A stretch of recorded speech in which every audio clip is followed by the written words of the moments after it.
Hello guys. So yun guys, magpapalit tayo ng water pump ng Hino Propia P11C. So malakas na yung tagas na siya guys, malakas yung tagas, ayun o. So yun guys, malakas na nga yung tagas ng Hino. Alas di makita guys kasi hapon na dito eh.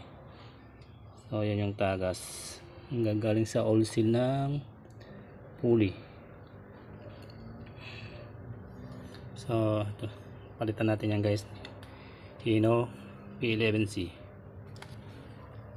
Ayan guys, una tinanggal ko muna itong mga hose sa nya dito sa intercooler, tapos itong mga hose dalawa, isa dito at ito. Ngayon itong mga tornilyo na. So yun guys, update ko kayo pag matanggal na.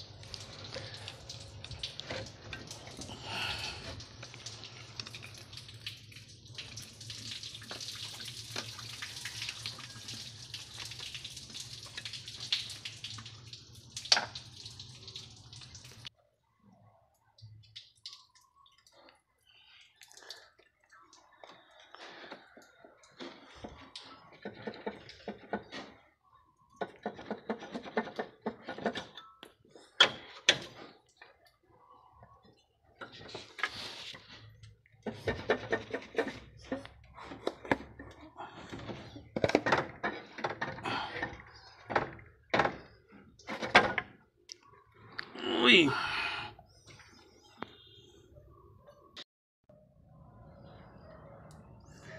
So yan na nga guys, ayan o, tumatagas na dun sa yan guys, galing sa water pump ng Hino P11C.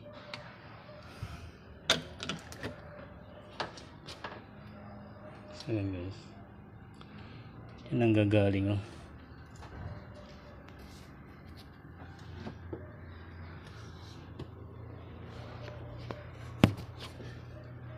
Yan guys o, hanggang dun sa baba, yan na.